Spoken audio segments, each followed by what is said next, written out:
안녕하세요. 임헌입니다. 오랜만에 또 찾아왔는데 반갑습니다. 새해가 밝았네요. 오늘 뭐 할 거냐면 저희 스승님 있잖아요. 그렇죠. 이분의 책이 있다고 해가지고 제가 찾아왔습니다. 저는 이 책을 처음 보는데 이게 어떤 책인지 소개를 해주시겠어요? 예전에 그 미술학원에서 광고 홍보차 만든 책자예요. 네. 2003년? 그 정도에 나왔던 책인 것 같은데 연구작이라든지 과정작 이런 것들을 모아서 해설도 덧붙이고 과정마다 어떤 내용들이 들어가 있는지 이런 것들을 이제 모아가지고 네. 홍보 책자로 만들었어요. 제가 듣기에는 지금 헌센밖에 가지고 있지 않다라고 들었는데 네, 그때 이제 학원 한 켠에 이제 엄청나게 많이 쌓였었는데 학생들한테 다 나눠주고 뭐 시간이 벌써 20년 정도 넘었으니까 네. 이제 다들 뭐 어디 버려지고 없어지고 했는데 저는 간직하고 있었죠. 간직하고 있는 사람이 진짜 없을 것 같네요. 네, 선생님도 놀랐어요. 얘 추억이다 그러면서. 근데 진짜 선생님다운 이름이다, 연필가루. 우리 학원만의 카페가 있었는데 학원이 이제 엄청 이제 유명해져가지고 전국에서 학생들이 다 가입을 한 거예요, 카페에다가. 그래서 우리 학원만의 그 오순도순한 아기자기한 커뮤니티가 사라지잖아요. 그래갖고 선생님이 어느 날 허나 연필가루라는 페이지를 또 하나 만들었다. 거기서 이제 시작된 이름이 연필가루입니다. 그 소묘제국은 저도 많이 봤는데 연필가루는 진짜 처음 봐가지고 네. 이런 시대를 살아오신 게 너무 부럽습니다. 소녀가 이제 강아지 안고 있는 모습이잖아요. 네. 근데 되게 센세이션했었어요. 프론트로 내거는 그림 자체가 네. 아니 이런 인물화를? 그래서 되게 사람들이 놀랬던 그런 기억이 나요. 98년이니까 네. 이때 이런 인물화 정도면 진짜 네. 시대를 엄청 앞서가신 거네요. 그렇죠. 초반에 꽤 설명이 많은데 이거 그거죠. 누가 훔쳐간 거. 네, 도난당했던. 네, 저도 그렇습니다. 그거는 이제 얘기만 들었어요. 이게 제가 학생 때보다 훨씬 이전에 그렸던 건데 없어진 사건이 일어나고 선생님이 그거를 잊으려고 또 그림을 그리는 그 그림을 저는 이제 그때 봤죠. 저도 이 그림을 실제로 보지는 못했어요. 태양은 없다. 이때도 형태가 진짜 말이 안 돼. 이게 거의 100호 정도? 곱전지? 세로가 180cm, 가로가 120. 보통 알고 있는 전지 한 2개 정도 붙인 호수로 치자면 100호 가까이 되는 것 같아요. 그 곡전지 몇 개 그리셨잖아요. 맞아요. 하나도 못 봤네 실제로. 선생님 제자로 이제 처음 배우러 갔을 때는 이 그림은 없었고 이제 로데오라고 말 타는 그 말 다루는 네. 카우보이 네. 그 그림이 있었는데 그 그림도 콘테로 그렸는데 보자마자 그냥 압도하는 게 아 여기를 다녀야겠다. 광고 필요 없어. 그냥 보자마자 그림이 나를 인도해. 상담하려고 학원 문을 딱 열자마자 그 그림이 있는 거예요. 아 여기구나. 바로 그냥 당일 등록. 말이 필요 없네요. 그렇죠. 미대 입시나 아트앤디자인에 짤막하게 쓰신 글은 봤는데 네. 이렇게 길게 쓰시는 거는 처음 봐가지고 아, 제 생각에는 아마 이제 이 책에 여태까지 연구했던 네. 그런 성과들을 총망라해서 정성스럽게 담은 게 아닌가. 물론 형식은 뭐 홍보책자로 빌렸지만 네. 내용들을 보면은 되게 심오해요. 그때는 이제 학생이었지만 지금은 그림을 가르치면서 다시 이제 가끔 한번 읽어보는데 네. 어떤 부분은 이거는 학생들이 좀 쉽게 받아들일 수 있겠다라는 것도 있지만 용어를 따로 공부하지 않으면 이거는 좀 당장에 입시를 하는 친구들한테는 좀 어렵지 않았을까? 그런 생각도 많이 했었어요. 네. 전문서적처럼 하나씩 사전 공부하듯이 용어마다 이제 따로 공부를 또 해봐야 되는 곱씹어 볼 만한 그런 책자라고 봐요. 이분은 그때 이제 원장 선생님. 이 책을 이제 발간하는 뭐 의지가 대단했던 거. 본문이 나오기 전에 머리글이 있는 거 보면 좀 작정하고 만든 그런 느낌이 많죠. 저는 여기서 가장 인상 깊은 문장이 우리나라의 소묘 교육이 주입 위주의 암기식이며 개개인의 창의력이나 개성을 떨어뜨리는 등 조형 능력을 기르는데 오히려 악영향을 유발하고 있다. 이때부터도 이런 시선이 많았나 보네요. 소묘 교육이 주입식이다라는 말을 되게 많이 하잖아요. 네. 받아들이는 사람들의 입장에서는 나는 석고소묘를 통해서 오히려 조형 감각이 더 길러지고 그림을 제작하는 그런 방법론이라든지 이런 게 더 확고해졌다. 이런 사람도 있는가 반면에 이런 소묘 교육 과정을 잘못 이해하거나 좀 서립거나 아니면 너무 빠르거나 단기간에 이제 배우거나 그랬던 분들은 편견을 갖기가 좀 쉽다고 볼 수 있죠. 비율로 봤을 때 안 좋게 생각하시는 분이 훨씬 많긴 하잖아요. 맞아요. 훨씬 많죠. 근데 여기 보면 우리 선생님들의 연구와 분발이 그래서 더 필요함을 절실히 느끼게 된다 이렇게 써있는데 이게 99년이니까 지금으로부터 26년 이 계보를 유지하고 있으신 분이 거의 헌센밖에 없네요. 멈추지 않고 했는데 26년이 지난 것 같아요. 소묘제국에서 네. 연필가루에서 네. 마지막 생존자네요 거의. 생존했죠. 더 발전시키고 여기가 되게 중요한 파트인데 1단계부터 8단계까지 그리는 프로세스가 정리돼 있어요. 네. 천천히 한번 보겠습니다. 보통은 이렇게 8단계까지는 안 하고 한 4단계? 선생님은 이제 그거를 더 세분화해서 더 이제 깊이 있는 그림을 그리려면 형태와 톤 사이에 하나 더 있어야 돼. 이런 것들을 자기가 이제 연구하시면서 필요한 것들을 세밀하게 빈틈을 채워놨다. 여기서 이제 그 프로세스에 적혀 있는 단어들을 보면 널리 알려져 있는 단어들도 되게 많지만 뭐 이런 단어가 여기에 뭐 이런 것도 좀 있단 말이죠. 이게 그 당시에는 더 그랬을 것 같아요. 지금은 헌쌤이 이런 얘기 되게 많이 하셔가지고 네. 그나마 좀 알려져 있는 것 같은데 익숙하고 저도 선생님을 좀 오래 뵈진 못했지만 그 말씀하시는 용어나 이런 거에 영향을 많이 받아가지고 지금도 말할 때 그런 용어 좀 많이 쓰거든요. 보면서 신기하네요. 친숙하고. 맞습니다. 그리고 우리가 이제 그 그림을 공부하잖아요. 네. 그림을 그리면서 체득하는 것도 있지만 공부를 하는 거는 뭐냐면 이 논리 구축이거든요. 그 논리 구축에서 대상은 빛과 구조고요. 그런 것들을 이제 공부함에 있어서 제일 먼저 중요한 거는 용어 정리라고 봐요. 그러니까 구도를 잡아라, 뭐 형태를 잘 그려라, 또 명부, 안부를 잘 봐라, 또 묘사를 해라, 입체감이 덜 난다, 공간감이 나야 된다, 공기연금법을 써서 뭐 앞과 뒤에 간격을 벌려줘야 된다, 이런 얘기를 할 때 그 용어가 무엇을 지칭하는지를 정확하게 아는 것부터가 출발이라고 봐요. 선생님이 제가 학생이었을 때 형태에 대해서 얘기를 많이 해줬어요. 네. 형태를 똑같이 그려라, 줄리앙 형태를 잘 잡아라, 이런 게 아니라 형태의 말이 뭔지, 그게 무엇을 뜻하는지 풀이를 많이 해줬단 말이에요. 개념을 알게 되니까 뭔가 형태가 잘못됐다 지적했을 때 알아듣는 거죠. 형태는 형과 태의 합성어잖아요. 그럼 형은 뭐고 태는 뭐냐, 그 다음 물음이 나와줘야 돼요. 네. 그랬을 때 형은 영어로 따지자면 이제 실루엣에 해당돼요. 외형이죠, 외형. 우리가 이제 도형 보고 이제 삼각형, 사각형 이렇게 말하잖아요. 그랬을 때 아웃라인을 말해요. 내부에 있는 형태가 아니라 외형을 말해요. 그리고 태는 우리가 흔히 말하는 이제 앞태, 뒤태 얘기하죠. 동작을 얘기해요. 외형과 동작을 같이 아우르는 말이 형태라고 할 수 있죠. 그러니까 형은 실루엣이라는 뜻이고 태는 폼, 골프 같은 것도 칠 때 이렇게 치는 폼 이렇게 얘기하잖아요. 동작에 관련돼 있는 거죠. 동세. 그러니까 태는 훨씬 더 입체적인 그런 것들을 얘기해요. 이제 순 우리말로 하면 이제 꼴이라고 하죠. 꼴. 저 꼴하지? 뭐 이런 그런 비슷하죠. 그래서 선생님이 그 설명을 했을 때 흰색 종이에 연필을 가지고 내가 그리려고 하는 대상의 형태가 제대로 나오면 소묘는 끝난다라고 얘기했어요. 근데 거기에서 이제 한 발짝 더 나가면 이제 빛을 부여해서 명암을 표현하면 입체감이 더 나타나죠. 그래서 선생님 형태가 확실히 남달랐던 것 같아요. 차별화되고 네. 뭐 줄리앙이면 줄리앙, 비너스는 비너스 그 느낌을 잘 살려서 그리셨잖아요. 그래서 여기 1단계 보면 구도, 형태, 명암의 가시화 이렇게 적혀있죠. 도화지 사이즈를 먼저 인지해야 돼요. 네. 4절지에 그리는지 2절지에 그리는지 뭐 전지에 그리는지, 그리고 가로로 이게 긴 직사각형인지 정사각형인지, 화면이라고 하죠. 화면은 앞으로 내가 그림을 그릴 그 평면을 말해요. 그 평면에서 내가 그릴 대상의 사이즈, 크기를 결정하고 위치를 결정하는 거. 그 구도가 결정되면 거기 위에 이제 대상의 형태가 들어가는데, 이 형태를 가지고 명암이 밝을 명자, 어두울 암자잖아요. 밝음과 어둠을 만드는 거죠. 가시화시키는 거. 눈에 보여지게끔. 소묘를 할 때 형태를 그리고 나서 연필이라는 어두운 색의 재료를 가지고 흰색 종이에다가 어두운 재료를 어디다 써야 됩니까? 빛을 못 받는 데다 쓰겠죠. 그런 분위기를 만드는 게 1단계라고 하십니다. 형상과 빛의 느낌이 돼요. 그러니까 빛을 이해해야지 빛을 못 받는 부분을 칠할 수 있다는 거예요.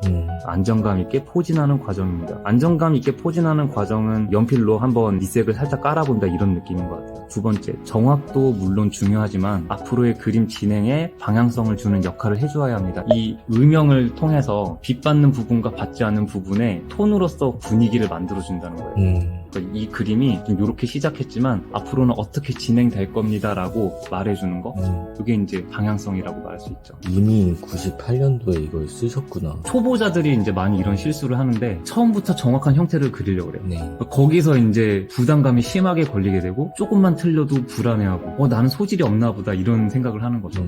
능숙하게 하시는 분들은 처음에는 그렇게 신경을 안 써요. 처음에 이렇게 그냥 던져놔.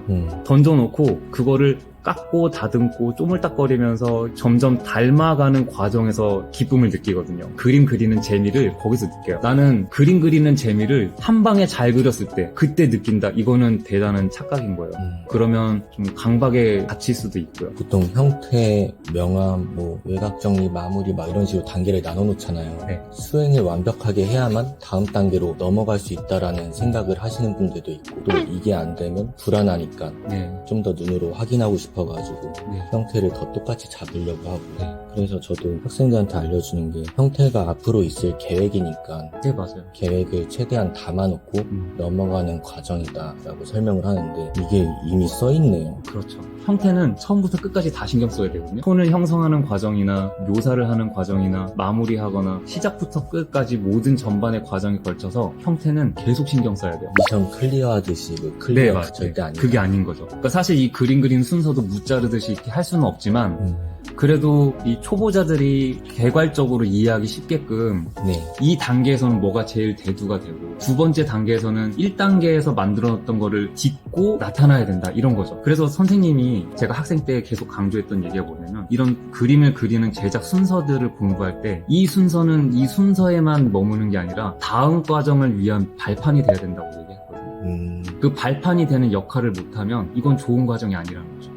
근데 그게 뭐 모든 그림에 다 통용되는 건 아니지만 경험자로서 연구를 했을 때 이 정도의 가이드만 있으면 그래도 초보자분들이 크게 헷갈리진 않는다 이런 거죠. 정말 좋은 얘기인 것 같아요. 2단계 시점 설정, 색감에 의한 입체감의 유도, 관찰자의 시점이겠죠? 대상을 줄리앙이라고 놓고 봤을 때 정면에서 봤는지 15도 좌측이라든지 45도 우측이라든지 완측이라든지 아니면 내려다 놓고 봤을 때 또 좌대에 놓고 이제 올려다보는 시점 이런 것들을 인지하고 있어야 된다는 거예요. 인지하지 않고 그냥 바라보게 되면 형태가 뒤틀릴 수가 있다는 거예요. 네. 내가 올려다보는데 눈 기울기가 생기는 게 당연한 건데 그런 것들을 인지하지 못하면 그려놓고 났을 때 고칠 게 너무 많은 거예요.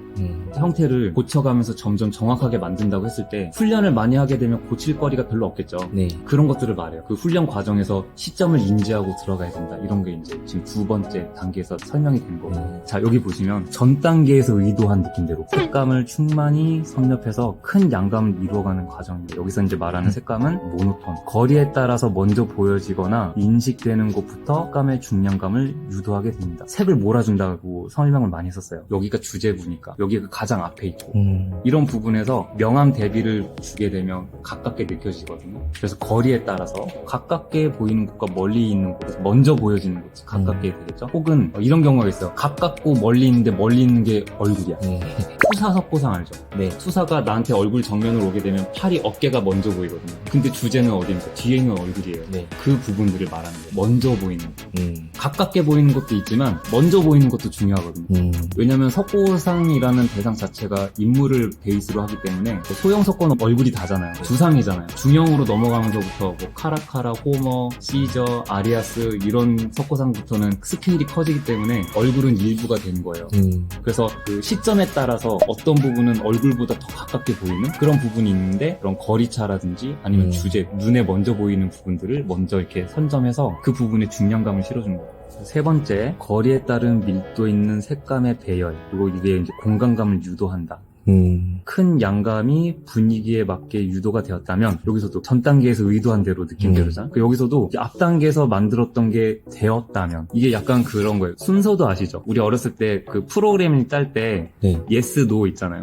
yes 하면 다음 단계로 가고 no 하면 다시 하고 그 알고리즘이라고 하잖아요. 이렇게 접근하는 거예요. 그러니까 전 단계에서 의도한 대로 느낌이 안 나왔다면 다시 그 전 단계로 돌아가야 되고 여기서 이제 뭐 분위기에 맞게 유도가 되었다면 이제 다음 단계 3단계로 넘어갑니다. 이런 뜻인 거죠. 이제는 질서 있게 공간을 정리해 볼 때입니다. 분위기가 만들어졌다면 이제 공간 정리예요. 공기연금법이라는 게 이제 쓰여지게 되겠죠. 앞쪽에 있는 내가 눈에 먼저 보이거나 가까이 있거나 이런 부분에서는 컨트라스트를 강하게 연필을 충분히 써주고 그 뒤로 밀려나가는 곳들, 주제부에서 살짝 뒤로 돌아가는 곳들 압력 배분을 좀 차등해서 순서들을 정하는 거죠. 네. 전 단계에서 계속 뭔가 되었다면 이런 말이 많이 쓰여지죠. 전 단계에서 강약의 박자가 유도되었다. 강약의 박자는 눈에 먼저 보여지는 곳, 또 가까운 거리차가 있는 것. 거기에 색감이나 표현의 느낌이 가미되면서 거리나 시점에 따라 강중약의 차별화가 색감에 의해 정리됩니다. 중요한 부분에서는 이제 슬슬 구체화가 돼야 된다. 강중약의 차별화가 그 느낌이에요. 네. 그게 형태가 구체화되고 톤에 의해서 정리가 된다는 거죠. 여기서 이제 색감이라고 적혔지만 제가 톤이라고 치환해서 설명해도 된다 그랬죠. 네. 네 번째, 특징적 표현을 가미한 공간감의 극대화. 한 번 더 업그레이드 해주는 거예요. 지금까지는 준비 단계였다면 본격적인 톤 분배가 나타나는 거죠. 적혀있네, 미리. 헷갈릴 일이 없네요. 톤이라는 절대적인 요소에 의해 나의 감성과 연출 이런 게 아니라 놓여져 있는 그 사실, 절대적인 요소에 의해 지배되었다면 이제는 부위별로 밀도감, 선적 요소의 우위, 강약의 강한 분배, 차별화, 선명함, 흐림 등의 연필이 가진 재료의 특성 등을 최대한 활용해가기 시작합니다. 연필 드로잉의 본격적인 그 테크닉이 나오기 시작하는 거예요. 제가 봤을 때 그 선생님의 가장 강력한 무기는 잘 깔아준다. 그러니까 착색이라고 보거든요. 네. 저도 지금 그림을 가르치지만 네. 크게는 두 가지예요. 첫 번째는 재료 테크닉이에요. 연필을 다루는 그 기본적인 능력. 두 번째가 이제 아카데믹 드로잉에서 배우는 빛과 구조의 상호작용에 대한 논리. 이 두 가지인데 연필 재료 다루는 것들이 해결되면 굉장히 개선이 빨리 이루어져요. 어차피 우리가 지금 하고 있는 거는 수작업이죠. 손을 써가지고 연필을 드라이빙 해가지고 만드는 수작업이란 말이에요. 그러니까 재료를 못 다루면 이 결과물이 아웃풋이 엉망이 될 수밖에 없어요. 내가 만약에 뭐 아카데믹 드로잉을 정말 깊게 심도 있게 막 공부를 많이 했어. 그렇게 공부를 진짜 많이 해서 딱 관찰만 하면 이 빛의 경로를 다 읽어낼 수 있어. 여기가 어두워지고 여기는 밝고 여기선 그라데이션을 줘야 되고 이런 게 눈에 다 보여. 근데 그거를 연필을 딱 쥐어주고 그려봐라 했을 때 착색도 못한다면 남들이 내 그림을 눈으로 봤을 때 설득력이 많이 떨어지겠죠. 결국 표현까지 이루어져야 된다는 얘기죠. 그 연필을 잘 다뤄야 된다는 뜻이에요. 제 스승님이 그런 것 좀 진짜 기가 막히게 했었거든요. 장난 아니었죠. 네, 그러니까 연필가루의 마법사. 그래서 이제 연필.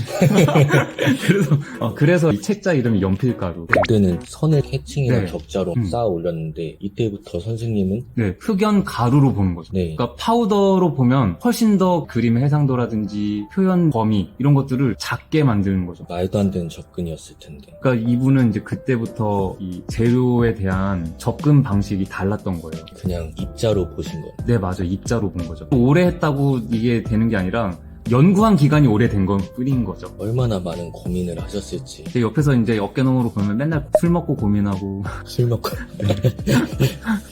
이때 저희 선생님이 연세가 어느 정도였죠? 제가 재수했을 때 만났으니까 그때 선생님이 27살이었어요. 저보다 7살이 많거든요. 지금 저희보다 훨씬 어리시. 그럼요. 20대 이제 중후반으로 넘어가는 나이에 그때 이미 재료를 통달하시고 이 선생님 여러 가지 장점이 되게 많은데 그중에 제가 먼저 좀 배우고 싶고 이 선생님이 갖고 있는 기술들을 내 걸로 만들고 싶다라는 게 연필 테크닉. 근데 진짜 더 놀라운 거는 사비연필로 만들었다는 거예요. 우리가 이제 보통은 미술 연필 그러면 통상적으로 사비연필이라고 생각하잖아요. 네. 근데 사비연필이 다루기가 되게 어려워요. 왜냐면 이 연필을 만드는 그 과정을 보면 흑연 파우더에다가 점토 같은 거를 섞어서 성형을 해요. 흑연 가루와 점토의 섞는 비율을 가지고 흑연이 많으면 4B, 6B, 9B 이렇게 넘어가는 거고 점토의 비중이 많으면 이제 H로 넘어가는 거죠. 이제 연필심 모양으로 성형을 한 다음에 도자기처럼 불에 구워서 연필심이 만들어지면 그때 이제 나무를 씌워서 연필의 형태로 이제 만드는데 사비연필은 무르단 말이에요. 네. 뭔가 이렇게 밑색을 칠할 때는 뾰족하게 깎아가지고 그 종이에 그 우둘투둘한 엠보싱을 다 채우는 거잖아요. 사비연필은 무르기 때문에 빨리 닳게 돼요. 네. 그러니까 되게 자주 깎아줘야 돼. 그리고 빨리 뭉툭해지기 때문에 착색이 잘 안 돼요. 근데 입시 미술에서는 왜 사비연필을 채택하냐면 빨리 어두운 면적을 부드럽게 보충하기 위해서는 굵기를 굵게 만들어야 되는데 그죠? 그러니까 시간 내에 완성하기 위해서 사비연필을 쓰는 거예요. 근데 사실 사비연필은 단점도 되게 많다는 거예요. 시간적인 장점이 있지만 그 외에는 대부분 단점으로 비춰지는 거죠. 예를 들어서 착색이 잘 안 된다든지 그러니까 착색이 잘 안 되니까 별다른 테크닉이 없어서 손으로 문질러 버리거나 휴지로 문지르는 이런 편법 같은 게 이제 만들어지잖아요. 그리고 사비연필은 밝은 톤에서는 연필가루 때문에 쉽게 지저분해질 수 있는 단점도 있단 말이에요. 저는 그래서 이비연필을 주로 쓰거든요. 이비연필은 약간의 요령만 있으면 시간은 좀 걸리지만 검정색도 제대로 잘 나오고 특히 이제 장점이 어디서 발휘되냐면 밝은 톤에서요. 연필가루가 많이 안 떨어지고 그리고 연필이 경도가 좀 있기 때문에 한번 뾰족하게 깎아놓으면 쉽게 썩게 닳지가 않고. 그러니까 뾰족함을 오래 유지하는 거죠. 선생님 15년 전 뭐 그때도 네. 입이 많이 쓰신 것 같아요. 입시하실 때도. 그래서 저는 이제 이비를 되게 사랑하는데 네. 이 선생님께서는 4비연필로 이런 테크닉을 놀라웠죠. 그리고 이분이 그 전공이 조소과예요. 그래서 우리는 아그리파 줄리앙 비너스를 눈으로 보고 관찰해서 그렸다면 이분은 직접 손으로 만졌던 사람이거든요. 입력된 그 입체 구조가 보통하고는 다르죠. 머릿속에 3D 스캔이 된 거죠. 찰흙으로 만드는 과정에서 석고상을 계속 만진단 말이에요. 그래서 이 뎁스라든지 이 석고상에 이제 눈이 이제 이마가 튀어나오고 눈이 깊게 들어가고 다시 코뼈가 이렇게 튀어나왔을 때 그 정도 있죠. 네. 어느 정도 튀어나오고 어느 정도 들어가고 이런 것들을 표면에 대한 면의 각도 이런 것들을 손의 감각으로 다 익힌 거예요. 컴퓨터로 말하자면 3D 모델링이 된 거죠, 머릿속에. 거기다가 빛이라는 요소를 물리적인 그 현상을 딱 대입하면 설정을 해주면 그냥 명도가 다 나와버리는 거예요. 그리고 제가 학생 때 이제 선생님이 이제 시범 소묘를 하거나 그랬을 때 그 과정들을 보면 손가락으로 많이 이렇게 문지르거든요. 근데 혹자들은 왜 손으로 문지르지 이런 얘기도 많이 했었어요. 근데 제가 봤을 때는 이 사람이 조소를 해서 이제 흙을 가지고 엄지손가락으로 이 아이 소켓 이런 부분들을 손으로 엄지손가락으로 눌러서 이렇게 표현을 하거든요. 이런 습관들이 이제 그림에서 나타나는 거죠. 근데 이제 그거를 표면적으로 따라하는 사람들은 손으로 많이 문질러요. 근데 그게 적기적소에 딱 문질러야 되는데 아무 때나 막 문지르는 거죠. 그래서 이제 선생님 흉내냈다 막 이렇게. 근데 선생님이 엄지손가락 보면 엄지손가락도 되게 커요. 4비연필로 톤을 이렇게 살짝 깔아놓고 엄지손가락 문질러 그 부분에 놀라울 정도로 신기하게 착색이 잘 되거든요. 전 그래서 선생님이 엄지손가락이 갖고 싶었다. 결론은 엄지손가락이 너무 부러웠다. 엄지손가락이 제 면적이 2배예요. 그래서 엄지손가락으로 살짝 눌러놓으면 그 면적이 제가 했을 때보다 한 3배, 4배는 더 나오는 것 같았어요. 피지컬도 넘사였던 거예요. 아, 그럼요. 그림 그리기에 최적화된 손을 갖고 있다. 5단계, 시점에 따른 밀도 있는 덩어리 묘사, 본격적인 덩어리가 나오네요. 이제 4단계가 거의 분위기예요. 그러니까 약간 된장국 끓이듯이 한 거예요. 좀 참고, 아직 본격적인 묘사, 일단 놔둬. 묘사 어디? 주제부, 눈, 코, 이 가장 가까운데 이런 부분만 탁 맛만 보여주고 일단은 계속 참으면서 착색만 계속 시키는 거예요. 앞으로 나올 덩어리를 위한 전 단계들이 계속 이제 무르익고 있던 거죠. 연필이 알맞게 가중될수록 밀도감이 좋아지면서 구체적인 묘사와 표현들의 깊이가 더해질 때입니다. 다만 뒤에가 이제 핵심이에요. 전체적, 대세적 분위기에 맞게 그 부분이 전체 중에서 배당된 역할만큼, 즉 집념과 절제를 동시에 보여주면서, 이게 진짜 명언. 집념과 절제를 동시에 보여. 이게 어떻게 보면 그 석고소묘를 했던 사람들이 이루고자 하는 도가 아닐까. 눈에 보이는 대로 막 묘사하고 싶은 이 표현 욕구라고 하죠. 저기 봐. 저 입체감, 줄리앙 앞머리카락, 막 눈에 보여지는 그런 눈을 되게 막 자극시킨단 말이에요. 그 연필 갖고 있으면 막 덤벼들어서 표현하고 싶고, 이거는 이제 뭐예요? 집념에 해당이 되게. 근데 절제를 해야 돼. 여기서 오버하면 안 돼. 오버해버리면 바로 그냥 퀄리티란 얘기보다도 바로 밸런스가 다 틀어지거든요. 집념과 절제를 동시에 보여줘. 근데 그러기가 너무 힘들어. 그래서 이제 중수들이나 이제 한 1, 2년 정도 했다. 재수생들, 삼수생들 이런 학생들은 따로따로 해야 돼요. 그러니까 집념을 하는 게 먼저 중요해요. 절제보다. 절제는 넘쳤을 때 절제 멈추는 게 절제잖아요. 근데 넘어봐야 돼. 제가 학생 때 뭘로 많이 혼났냐면 그림이 새카매졌어. 눈에 보이는 게 너무 많으니까 막 그리다 보면 톤이 오버돼갖고 새카매지는 거야. 근데 선생님은 그렇게 크게 혼내진 않았어. 지적만 했는데 여기 까매졌어 했는데 집념 있게 묘사하는 거를 그 통제를 해야 된다는 강박 때문에 멈추게 된다면 실력이 안 는다는 거예요. 그러니까 실수할까봐 막 이것저것 못 해본다는 거죠. 그러니까 일단 막 시켜. 실수하건 뭐 톤이 오버되건 간에 눈에 보이는 거 일단 다 그려봐라. 그런 거죠. 근데 중간중간에 브레이크를 여기 톤 살짝 오버됐어. 이런 느낌으로. 그런 게 이제 집념과 절제인 거예요. 근데 고수는 다르죠. 동시에 보여준다. 동시에 안 나오거든요. 이게 어려운 말이에요. 이 한 소절이 그냥 읽으면은 술술 읽히지만 그 뜻을 깊게 따져보고 나면 되게 어렵다는 거예요. 문장도 사실 되게 어려워요. 네, 되게 어렵죠. 끝나질 않아요. 네. 한 문장이 되게 길죠. 뭐 하면서 마무리 지을 것 같으면서 다시 뒤에 또 다른 얘기 나오고. 근데 이게 생각을 담으려면 어쩔 수 없이 네, 맞아요. 길어질 수밖에 없어요. 여기 이 단계에서는 제일 중요한 말, 집념과 절제를 동시에 보여준다. 저도 미술천하에 그림 올릴 때 맨날 이거 절제 안 돼가지고 네, 맞아요. 아리아스 머리 같은 거 다 그려서 올리고 조언을 구하고 그랬던 기억이 나요. 자, 그 다음에 부분적으로 꼼꼼히 살피고 적극적으로 묘사합니다. 하지만 전체적인 균형감이 유지될 수 있도록 계속 주의하겠습니다. 같은 말이에요. 적극적으로 묘사하는 거랑 균형감이 유지될 수 있도록 계속 주의한다. 이거 제가 봤을 때 학생들이 졸업해도 해석 못해요. 진짜 힘든 얘기. 되게 좋은 말인데 익히는 입장에서 생각해보면 그 밸런스를 알아야지 조절을 할 거 아니에요. 네, 결국에 경험이 있어야지 맞아요. 얘를 수행할 수 있는데 경험하기 전에는 이걸 또 못한다는 얘기기도 하잖아요. 그래서 저희 선생님이 이런 부분을 진짜 잘 끌어주지 않았나 싶어요. 이거는 지침인 거고 지침을 알지만 실수는 반드시 할 수밖에 없거든요. 우리 연습을 통해서 이겨내는 거죠. 그러니까 중요한 건 뭐냐면 이 돌파 능력인데 이 과정에 대해서 그림이 망가지고 할지라도 내가 이 다음에는 뭘 했지? 뭘 해야 되지? 이 전 단계가 잘 만들어졌나? 이런 것들을 매 그림 할 때마다 의식하면서 그려야 된다는 거예요.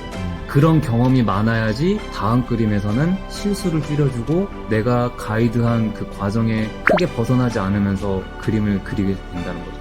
그랬을 때 이제 굉장히 좋은 효율이 발생해요. 예를 들어서 제작 시간이 단축된다거나 일률적인 퀄리티가 보장된다거나 아니면 훨씬 더 어려운 주제를 만났을 때 해결할 수 있는 능력이 생긴다거나 이런 것들이 있겠죠. 선생님이 이거 촬영하기 전에 그 돌파령 얘기하셨잖아요. 아, 네. 지금 갑자기 생각났는데 저는 이런 글을 진짜 처음 보고 저희 선생님한테도 얘기를 많이 듣진 못했는데 제일 기억나는 말이 끌어나간 경험이 중요하다라고 했어요. 그래서 지금 돌이켜 생각해보면 지금 선생님이 얘기하시는 부분하고 같지 않나 싶네요. 매장 연습을 하는 동안에 선생님이 굉장히 좋은 코치를 해줘야 된다는 거예요. 노력이 헛되지 않게끔 가이드도 잘 잡아주고 또 제가 철없을 시절에 어떤 고민을 했냐면 몇 장 그려야지 그림이 늘지? 막 이런 거 있잖아요. 네, 맞아요. 제가 많이 듣는 질문이기도 해요.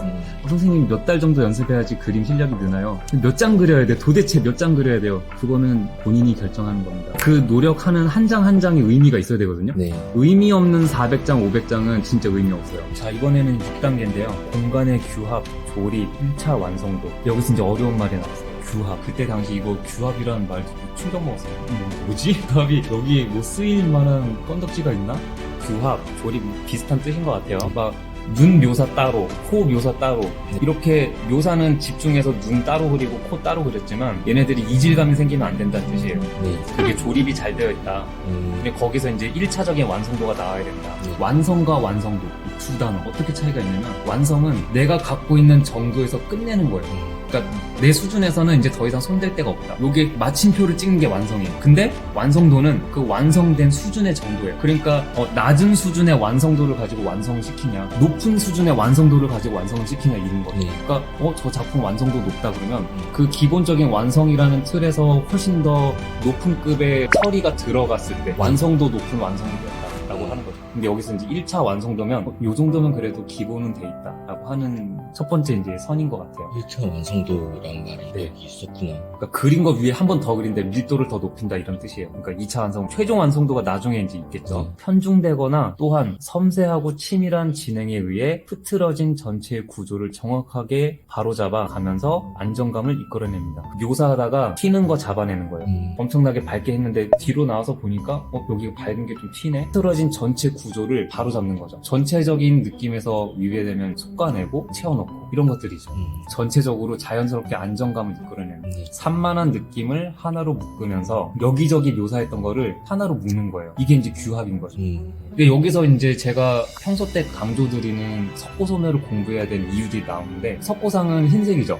흰색은 모든 빛을 반사하는 성격이 있기 때문에 빛의 반응성이 굉장히 좋단 말이에요. 빛의 반응에 대한 인지를 해야지만이 정확하게 흰색을 표현하는데 그런 것들을 공부하기 석고소묘가 굉장히 안성맞춤이라는 거죠. 묘사가 더 오바되거나 아니면 톤이 부족하게 되면 부자연스러운 현상으로 보이기 때문에 그리고 각각 따로따로 묘사했을 때 어떤 부분은 타버리고 어떤 부분은 색이 하얗게 뜨고 톤을 다시 통일시켜주는 산만했던 느낌들을 하나로 묶는다. 이 시점에 따라 변화하는 요소들을 차분히 표현합니다. 그 다음에 이제 7단계죠. 실제감을 연출할 수 있는 깊이 있는 표현, 공간감, 현장감의 극대화. 여기서 이제 중요한 단어가 뭐냐면 실제감과 현장감이에요.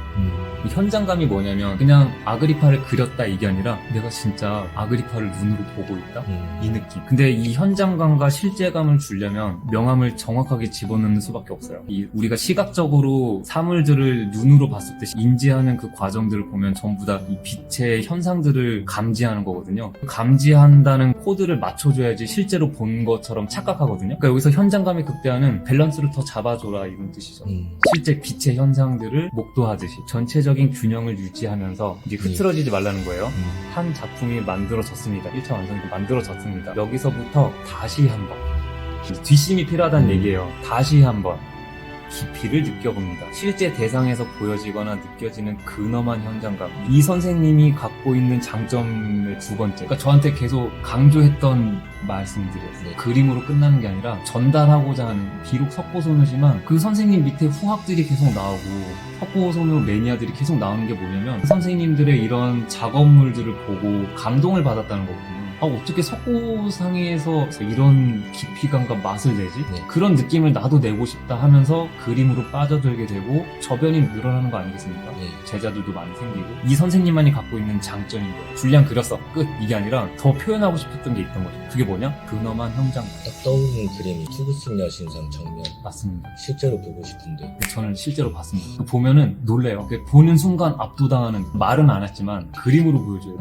내가 전달하려는 거는 이거야 그러면서 그림만 다 이렇게 그러니까 압도되는 느낌들이 있거든요. 근엄한 현장감을 깊이 있게 표현해보는 겁니다. 표현해보는 겁니다라고 가볍게 말씀하셨지만 굉장히 어렵다. 근엄함을 어떻게 표현해?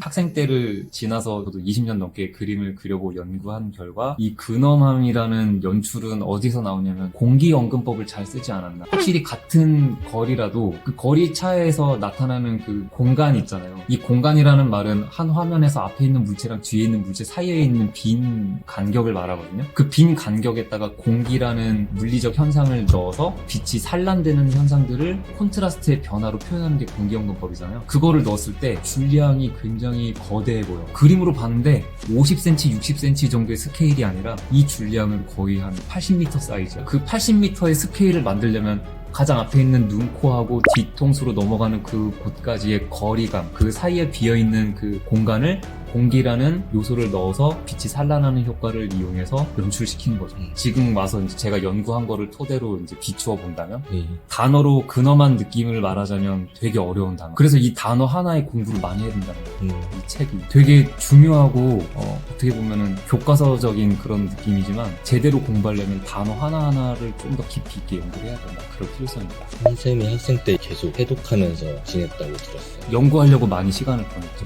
현장감은 되게 눈으로 직접 보고 수치화시킬 수 있는 객관적인 건데 근엄하다는 거는 감성이잖아요. 근엄한 현장감은 뭐지? 라고 했을 때 이거를 좀 파고들 필요성이 있다. 스케일감, 제가 풀이하기에는. 여기 이제 두 번째 나오네요. 공기중. 공기연금법 나오죠? 공기중에 속해 있는 대상물의 돌출, 뒤에 있는 물체일수록 공기층의 레이어가 많이 쌓이잖아요. 그런 것들을 이제 말하는 것 같아요. 톤의 기본적 질서를 유지해가면서. 그러니까 뒤에 있는 물체가 콘트라스트가 세게 잡히면 안 된다는 뜻이겠죠. 더 강한 표현과 불필요한 부분을 냉정하게 색출할 일도 중요한 단어. 냉정하게 색출. 이거 남길까? 이거 살릴까? 우리가 그림을 그릴 때 애를 쓰잖아요. 막 줄리앙 뒤통수에 달려있는 작은 머리에 되게 정성스럽게 그렸어. 근데 알고 보니까 선생님 이거 쓸모없는 거예요. 뒤에 있으니까 그냥 이건 좀 날려도 된대. 아깝잖아. 못 날리는 거야, 정 때문에. 내가 힘들게 3시간 동안 그려서 막 겨우 이렇게 막 구조 표현하고 다 했는데 선생님이 필요 없다고 이건 날리래. 근데 이거는 냉정하게 해야 돼. 우는 학생들 많았다고. 미련이 남죠. 네. 노력했는데. 근데 냉정함이 필요하다. 이게 이제 그 얘기를 말해요. 선생님이 이제 뭐 마감을 해주잖아요. 그때 어떤 부분은 더 끌어주는데 어떤 부분은 지우개로 살짝 문질러 버리거나 여기는 멀리 있으니까 좀 뒤로 보내야 돼 하면서 집중도를 좀 약간 낮춘단 말이에요. 그때 내가 했던 묘사나 이런 것들이 뭉개진다고 생각할 수가 있는데 냉정하게 버리라는 거예요. 공기층의 레이어를 통해서 앞에 있는 애들은 좀 더 적극적으로 끌어줘라. 한 번 더. 완성이 돼 있지만 격차를 벌여주면 이 평면인 도화지에서 깊이감이 나온다. 웅장하고 근엄한 현장감을 느끼게 할 수 있다. 1단계는 거리 조절 측면으로 정리를 했는데 그러니까 여기서 이제 스케일감을 좀 더 키워보자. 근엄한 현장감을 이끌어내자. 이런 뜻인 거죠. 이제 정리가 됐죠? 이제 마지막이에요. 총체적인 정리, 최종 완성도. 다시 한번 작가가 주체가 돼서 여기는 중요해, 여기는 중요하지 않아. 주관적으로 밀고 땡기고 이런 것들이 이제 의도잖아요. 하지만 다시 한번 객관적인 눈으로 전체를 바라보고 느껴봅니다. 이제 최종 검수하라는 뜻이에요. 객관적인 눈으로가 뭐냐면 누구한테나 보여줘도 호불호는 있을지언정 그림 스타일은 나랑 좀 안 맞아. 내가 선호하는 스타일이 아니야. 하지만 잘 그렸어. 최소한 이걸까지는 끌어오라는 거야. 근데 그런 객관적인 객관적인 눈으로 내 그림을 바라보지 못하면 내 그림 좋아하는 사람만 좋아하고 싫어하는 사람은 인정 아예 안 해버려. 이러지는 말아라는 거죠. 이때 당시는 석고소묘가 입시잖아요. 입시 종목으로 지금 책을 쓴 거 아닙니까? 누구한테 평가받는 기준으로서는 객관적인 눈으로 바라볼 수밖에 없어요. 이건 작품이 아니라 미술대학교를 입학하기 위한 시험 문제 맞추는 거잖아요. 객관적인 눈으로 바라볼 수밖에 없죠. 최종 검수 단계에서 다시 한번 객관적인 눈으로 전체를 바라보고 느껴봅니다. 여기서 이제 밸런스 이런 게 중요하죠. 즉 포인트나 시점 등의 명쾌한 정리. 그러니까 주제분을 한 번 더 다져줘라. 누가 봐도 잘 그리게끔 해줘라. 부분적인 강약 조절. 전체적인 주제는 눈, 코, 입이지만 그 눈, 코, 입에서 부분적인 건 머리카락이겠죠? 뭐 옆머리로 넘어가는 곳들. 근데 그런 덩어리 안에서도 핵심이 되는 부분이 있고 또 빠지는 부분이 있거든요. 그게 뭐냐면 부분적인 강약 조절이에요. 그리고 여백과의 연결 등. 이때 당시 석고소묘는 여백을 흰색으로 남기죠. 근데 이거 서양 미술에서는 이러지 않아. 서양 미술에서는 이 석고상에 놓여있는 공간까지 같이 그려야 돼요. 그 공간 안에 자연스럽게 들어가 있는 석고를 그리는 건데 이때 당시 입시에는 배경을 안 그리고 석고 단독으로만 그렸단 말이에요. 그러니까 배경이 흰색이겠죠. 이 줄리앙 얼굴에서 뒤로 멀어지면서 색이 자연스럽게 빠져서 흰색으로 여백과 맞닿는 부분에서 경계의 콘트라스트가 약해야 되는데 그런 부분에서 톤이 오버돼 버리면 오히려 배경과의 콘트라스트가 더 세버리죠. 눈, 코, 입에서 집중이 돼야 되는데 오히려 여백이 흰색이다 보니까 콘트라스트가 발생돼서 시선이 그쪽으로 뺏겨버리는 거예요. 배경 흰색으로 연결을 잘 시켜라 이 뜻인 거죠. 신경을 써줍니다. 또 전체의 흐름이 자연스러운지 처음부터 강조되고 중요시 되어오던 과정상의 맹점, 즉 형태, 명암이라든지 구조의 배열을 단단하게 보완해줍니다. 형태는 끝까지 신경 쓴다고 그랬잖아요. 형태 과정 끝났다고 그냥 제쳐두고 이제 묘사하자 이게 아니라 묘사하는 과정, 마무리 짓는 과정까지 그 주제를 다시 끌고 와서 형태가 제대로 됐는지 인상이 제대로 나왔는지 만약에 다 그렸는데 코가 좀 길어져서 고쳐야 되는 기회가 그때밖에 없는 거죠. 마침표를 찍기 직전이니. 형태와 명암이 빛과 구조예요. 형태가 구조고 명암이 빛이라는 거죠. 이게 이제 다른 말로 돼 있지만 같은 뜻이라고 보시면 돼요. 즉 빛과 구조의 배열들을 단단하게 보완해줍니다. 이제 마지막 기회, 고칠 기회인 거죠. 이렇게 해서 최종적으로 마침표를 찍는다. 8단계로 폭넓게 과정을 이렇게 늘려놨지만 배울 게 되게 많죠. 우리가 이제 보편적으로 알고 있던 과정 사이사이에 좀 더 필요한 것들, 그런 것들이 이제 많이 보강이 되어서 초보자들도 보기 좋고 이제 단어의 뜻 이런 것만 좀 해설해주는 누군가가 있다면 훨씬 더 이제 초보자들도 이해하면서 들을 수 있고 사실 제가 봤을 때는 이건 학생들한테 하는 게 아니라 석고소묘 매니아들한테 하는 지침서인 것 같아요. 살짝 걱정되긴 해요. 저희만 재밌고 석고소묘 싫어하시는 분들 많은데 자기들만의 세상이네 막 이럴 것 같은데 제가 봤을 때 다른 그림에도 다 통용되는 전반적인 사항이라서 그러니까 석고소묘도 그렇고 우리가 이렇게 훨씬 더 깊게 들어가는 과정도 그렇고 이런 정보잖아요. 석고소묘는 사실 교보제예요. 인물화를 그리기 위한 중간 단계의 표현 수단으로서의 교보제거든요. 근데 이제 석고소묘를 하다 보니까 재밌고 거기에서 또 맛을 찾아내고 이런 사람들이 깊게 파고 들어가서 장르처럼 굳혀졌지만 단순하게 말하자면 표현 수단의 교보제란 말이에요. 저나 뭐 앤트님처럼 이 석고소묘의 매력을 느끼고 깊이 빠져드는 사람한테는 더 깊이 있는 과정들이 필요한 거고 이 선생님도 그거를 먼저 연구했던 사람이고 나한테 영감을 받아서 내가 했던 길을 따라오는 사람들 이런 석고소묘 매니아들을 위한 훨씬 더 깊이 있는 과정 풀이라고 보시면 될 것 같아요. 필요로 하는 사람들한테는 정말 필요한다는 거죠. 석고소묘도 마찬가지예요. 필요 없는 사람들한테는 의미 없지만 필요하다고 느끼는 사람들한테는 굉장히 중요하다고 생각하는 거죠.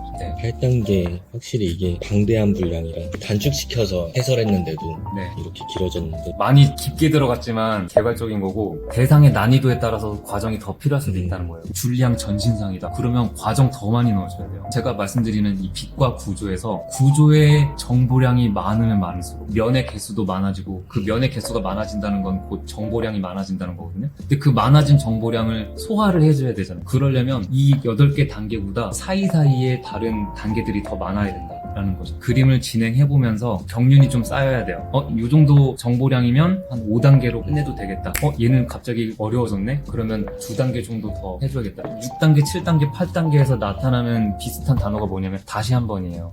다시 한 번. 이 묘사 사이클을 한 3번 정도 굴리는 거죠. 1차 묘사, 2차 묘사, 3차 묘사. 정보량이 많고 더 세밀하게 표현하고 뭐 2절지를 그렸다가 전지 사이즈로 그린다든지. 화면의 크기가 커지면 그만큼 담아야 될 내용도 많아지죠. 그러면 과정 3개는 더 있어야 돼요. 그리고 그림이 어려워지는 요소들이 몇 가지가 있는데 첫 번째로 정보량이 많아지는 거, 구조가 복잡해진다. 가장 간단한 구조가 뭐예요? 기본 입체도형이겠죠. 육면체, 구, 원기둥. 얘네들 전개도로 펴보면 면 6개, 3개, 2개 이 정도잖아요. 근데 거기서 출발해서 뭐 복합도형이라든지 각상이 있죠. 네. 얼굴을 각으로 단순화시킨 또 교보제잖아요. 그게 보면 중간 난이도예요. 갑자기 난이도가 확 뛰는 걸 방지하기 위해서 그 그림을 교육하는 사람들이 중간 난이도의 뭔가 구조물을 연수를 이렇게 조절해가지고 만든 게 각상이거든요. 구조적으로 복잡해지는 난이도가 있는 것도 있고 또 하나는 뭐냐면 빛에 대한 정보량이 많은 것도 있어요. 하나의 광원으로 단일 조명했을 때는 명암이 깔끔하게 떨어지죠. 그러니까 복합 조명이 들어갔을 때 왼쪽은 직사광선으로 스트레이트로 센 빛이 들어가고 아래쪽에서 위로 올라가는 빛은 종이 같은 걸 대가지고 살짝 이렇게 확산되는 빛인데 방향도 살짝 줄여주고 또 벽면이 있으면 반사광 직간접적으로 광원의 개수가 많아지고 변수를 줄 수 있는 다른 요소들이 많아지면 생각할 게 훨씬 더 많아진다는 거죠. 거기서 난이도가 또 올라가는 거죠. 또 시점을 바꿔보는 것도 좋아요.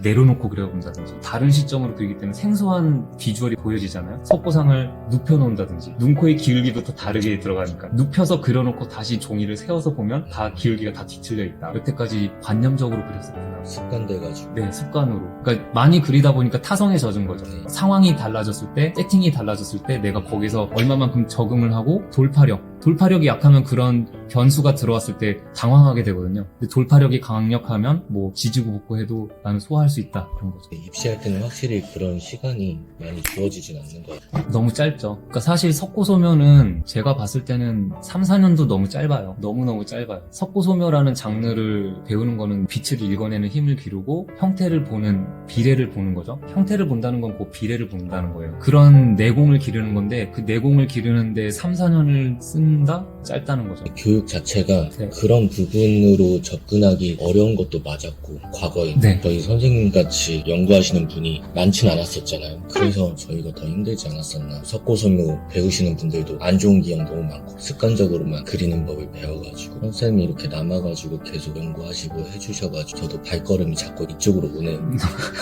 자주 놀러오세요. 고향같이 찾아오게 되는 네. 그런 곳입니다. 97년 그림. 내가 고등학교 2학년 때니까 가장 유명한 그림이 이거고. 자, 요 그림이 선생님이 가장 이제 일약 스타덤으로 올라가게 된 유명해진 그림이라고 보시면 돼요. 이 자리가 되게 어렵거든요. 네. 이 뒤통수 쪽이 사람들이 많이 어려워요. 이때 다 얼버무렸잖아요. 네. 근데 뒷머리를 제대로 그리려고 시도하신 분 중에 제일 눈에 띄었던 것 같아요. 자칫 잘못하면은 이제 약간 머리카락이 지렁이처럼 돼버리고 네. 좀 오버가 많이 되죠. 반사광 구역 딱 정해서 들어가는 것도 네. 구조 파악 진짜 잘 되고. 그러니까 이런 게 이제 질서가 잡힌 게 이 명두 쪽이랑 어두움 쪽이랑 반사광이 들어간 쪽이 영역이 딱 나눠져 있어가지고 네. 그 영역마다 그 표현은 하지만 넘어서지는 않죠. 이런 게 이제 전체적인 질서라고 하시면 돼요. 어렸을 땐 이게 이해가 안 되니까 여기서 반사광을 많이 줘야 되는구나 뭐 이 정도로 이해하니까 반사광하고 빛 받는 쪽하고 섞이고 그랬었거든요. 이 석고상 자체가 이 머리카락이 표현된 게 헷갈리게 만들어놨어요. 그러니까 여기 두 가닥 묘사하면 내가 지금 어디 묘사하고 있지? 막 이렇게 헷갈릴 수 있다는 거죠. 그래서 이런 부분들이 난이도가 많이 높지 않았나. 네. 앞머리 정면 부분에서는 앞머리카락, 옆머리카락이 생김새 자체가 완전 다르니까 얘는 이렇게 생겼지? 그걸 딱 보고 바로 이제 눈에 보이는 순간 이런 특징들이 네. 어떻게 그려야 되겠다는 이제 계획도 세워지고 바로 눈에 들어오는데 뒤통수 쪽이 이제 많이 어렵죠.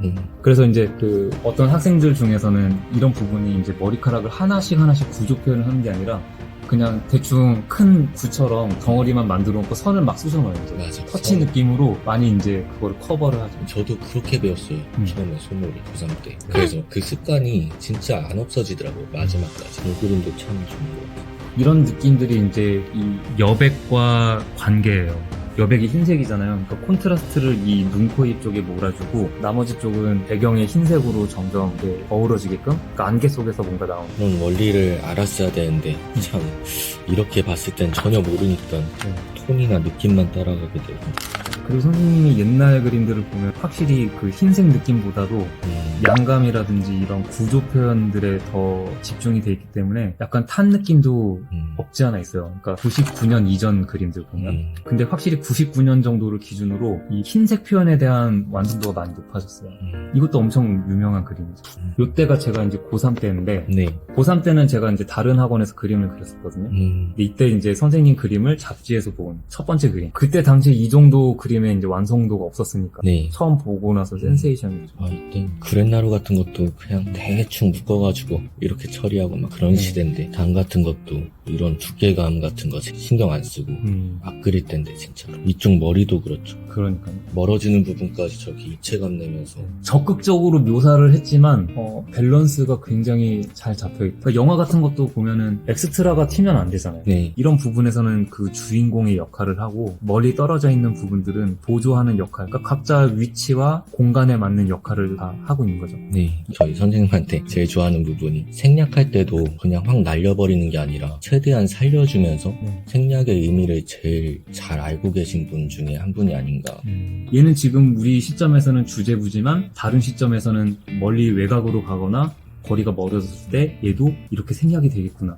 이런 것들을 상상하게끔 만드는 게 바로 생략인 거예요. 생략이라는 게 그냥 완전히 정보를 없애는 게 아니라는 거죠. 근데 선생님은 이제 이런 생략되는 부분들을 고민을 많이 했을 거예요. 네. 아예 날려버릴 것인지, 어떻게 해야지 이런 생략의 진정한 의미로서 가치가 생기는지. 근데 그런 부분에서는 연필 텍스처, 그러니까 재료 처리라고 하죠. 그런 것들이 되게 기가 막히게 잘 연필로 녹여내니까 연필 고수구나.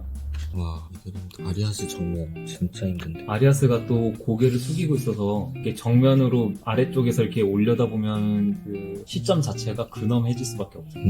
되게 멋있는 자리예요. 구도도 딱 2절지에 들어갈 수 있는 정석적인 구도. 이 전부 다 거의 끝에 닿고 있죠. 이렇게. 몇 번 시도해보다가 결국 못 그렸어요. 이게 이 자리가 되게 어려운 게 고개를 숙이고 있기 때문에 이 정수리 쪽이라든지 이마 쪽 일부를 제외하고는 대부분 어둠 속에 들어가거든요. 빛을 받는다 해도 낮은 각도로 빛을 받아서 어둠과 섞여 있기 때문에 명암 표현하기 되게 어려워요. 그리고 이제 이 아리아스의 얼굴이 남자 얼굴도 아니고 여자 얼굴도 아니고 되게 뭔가 애매모호한 중성적인 얼굴이기 때문에 되게 곡선이 많지만 선이 굵직굵직하단 말이에요. 콧대도 되게 이렇게 쭉쭉 뻗어 있고 그래서 정면에서 그렸을 때 되게 어려워요. 인상 잡기가 너무 힘들어요. 물론 이제 뭐 어느 정도 레벨에 올라가면 이제 어둠의 모양이라든지 이런 형태적인 거는 뭐 해결이 되겠지만 이 뺨 부분 있죠. 뺨 부분에서 중간톤 살짝만 잘못 들어가도 네. 이 밝은 얼굴의 앞면과 옆면을 나눠주는 이 분기점이 자칫 잘못 들어가면 이렇게 내려가 버리면 살쪄 보이거든요. 이렇게 들어가 버리면 해골처럼 보이고 그리고 그거를 다 중간 톤으로 해결해야 돼. 이런 부분들은 진짜 해부학적으로 해석이 좀 필요하다는 거예요. 근데 선생님은 이런 것들을 정말 기똥차게 잘 했다는 거죠. 지금 봐도 진짜 잘하시고. 네, 되게 어려운 그림이에요. 그리고 솔직히 실제로 보면 이 톤이 이렇게 안 빠지잖아요. 뒷머리가. 네. 연출하면서 얼굴하고 목하고 거기서 또 거리감이 더 나게 조절할 수 있는 게 진짜 신기한 능력. 근데 중간 톤이 되게 풍부하지만 그 와중에서도 얼굴의 앞면, 옆면, 아랫면 다 톤으로 구분이 되어 있는 상태에서 이 기본적인 밸런스를 깨지 않으면서 들어갔다는 거죠. 이게 아까 전에 그 과정상 5번, 6번 정도에서 나왔던 적극성과 절제를 동시에 보여준 진짜 깨달음이 대단하셨던 것 같아요. 그리고 선생님은 이제 또 아줄비도 아줄비지만 호머 장인이거든요. 호머를 정말 잘 그렸어요. 호머 조각상 자체가 또 찰흙으로 만든 것 같이 생겨가지고 네. 더 거기서 강점이 부각됐던 것 같아요. 선생님의 장점을 잘 드러낼 수 있는 그리고 또 C죠. 시죠. 네. 99년도 시즌 네. 아까 나왔던 거. 네, 이 그림이죠. 이거는 그 학원 계단 올라가면 4개 과정 그림이 딱 붙여져 있는데 정말 멋있어요. 이때 선생님이 거의 미색을 깔 때 세로선만 썼었어요. 가로선 안 쓰고 선을 위에서 아래로 내리면서 쓰이는 그 흘리는 선들 있죠. 그런 선들로만 써가지고 이제 초반 분위기가 뭔가 이렇게 감성에 젖는 그런 느낌? 이 흐름을 그냥 잡아서 들어가신 것 같네요. 네, 그 시저 석고가 실제로 보면 되게 싱겁거든요. 되게 밋밋해요. 동그란 두상에 이렇게 그릴 거리가 별로 없다는 거죠. 네. 그리고 코도 되게 사각기둥처럼 생기고 입술도 되게 얇고 눈도 이렇게 뚜렷하지 않고 근데 그런 석고를 가지고 이 정도의 뭔가 뽑아냈다? 그런 거에서 되게 이제 충격이 많이 있죠. 선생님도 이럴 때가 있었네요. 네. 96년도. 네. 이때는 한창 이제 연구할 때죠. 그러니까 그림 좀 타도 눈에 보이는 거 다 묘사하려는 그러니까 본인이 이런 과정이 있었으니까 그럼요. 지도도 그렇게 할 수 있는 그리고 1, 2년 뒤에 확 달라지고 네. 그래서 마지막 글귀만 보고 마무리할까요? 네.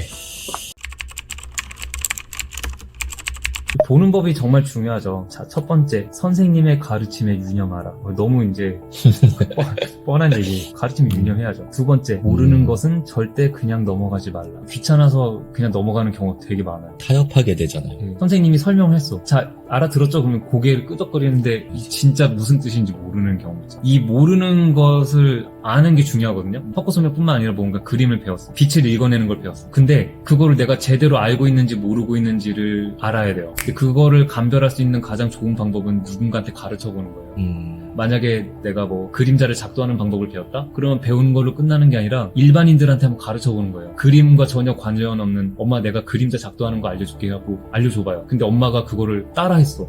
그러면 제대로 알고 있는 거예요. 이게 바로 두 번째, 모르는 것은 절대 그냥 넘어가지 말라는 거랑 같은 의미라고 보시면 돼요. 세 번째는 많이 보고 느껴라. 그리고 기억하라. 단번에 기억되진 않는다. 반복만이 유일한 지름길이다. 저 선생님이 그 흔히 말하는 필력이라고 하잖아요. 진짜 연필 선맛 좋다 뭐 이런 말도 많이 하고 그 필력이라는 건 그냥 곧 내공이거든요. 네. 그 내공이 어디서 나오냐면 반복에서 나와요.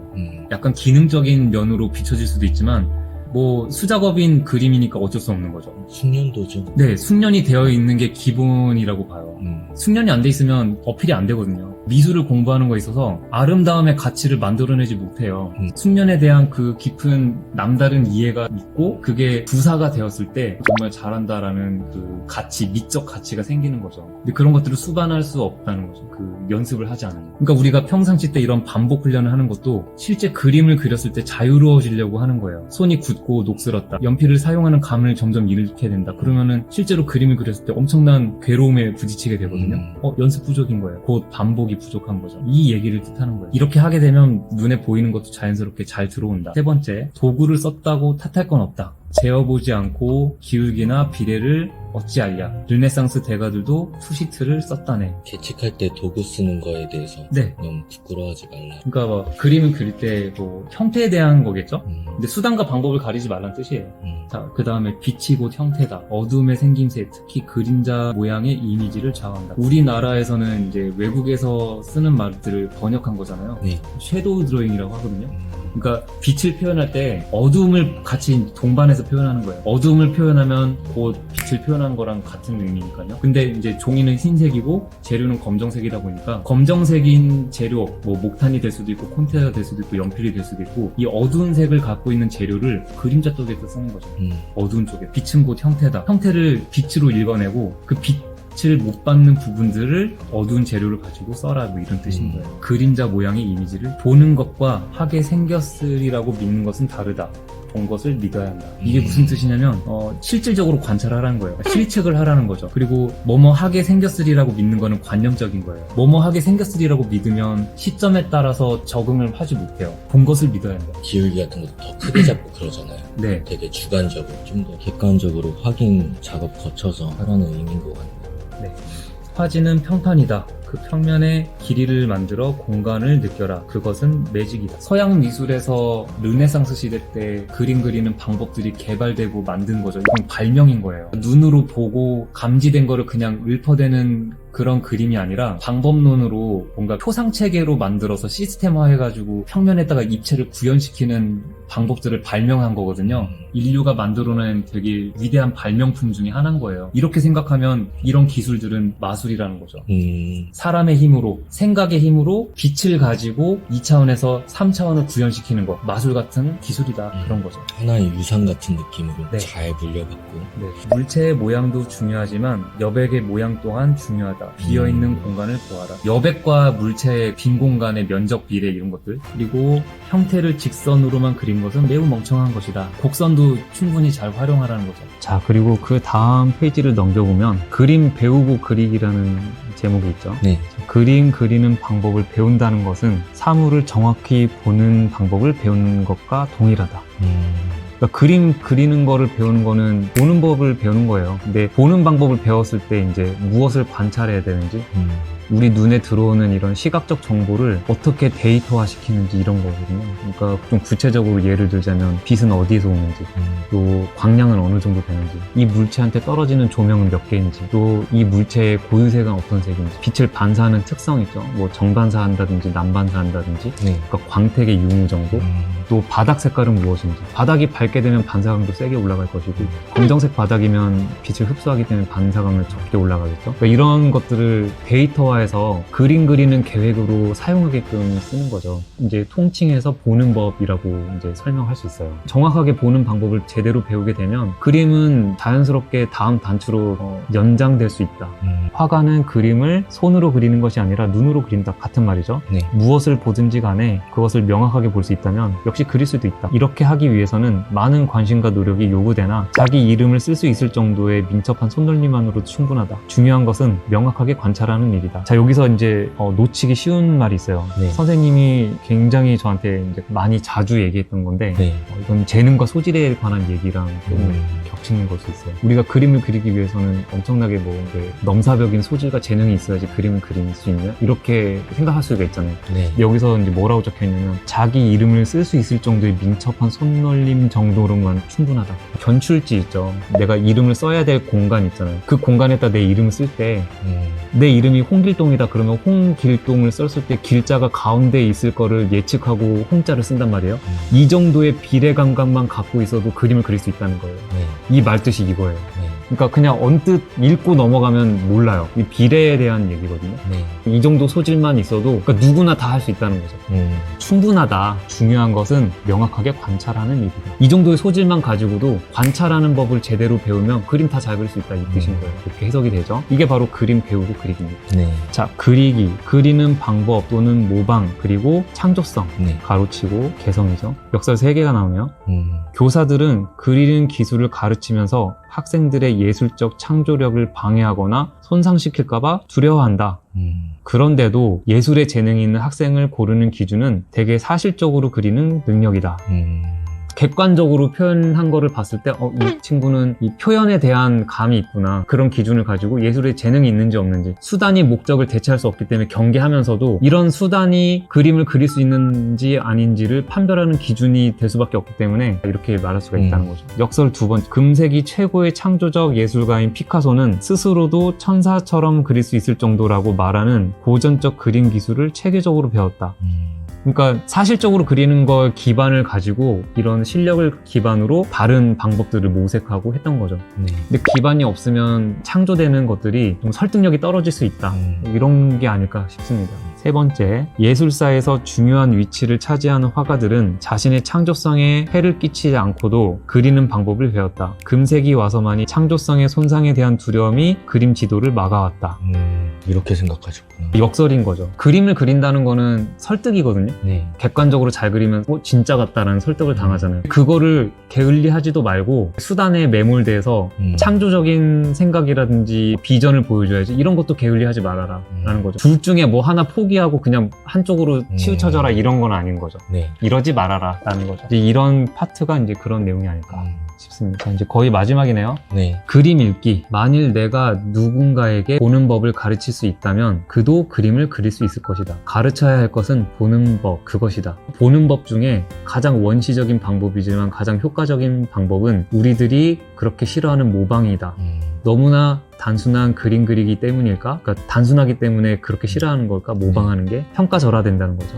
선배들이나 선생님들의 작품을 카피하거나 자신이 좋아하는 작품을 그와 비슷하게 그리려고 애쓰는 것은 생각만큼 단조롭고 지겨운 일이 아니다. 그것은 눈으로 그림 읽기가 먼저 이루어져야만 가능하기 때문이다. 한번 따라해봄으로써 이 사람이 제작하는 과정에서 어떤 고민을 했을지, 이 과정에서는 어떤 고민을 했겠구나, 이 과정에서 어떤 어려움이 있었겠구나, 여기는 하면서 재밌었네, 이런 것들을 답습하면서 모방하면서 복기한다는 느낌이 있는 거죠.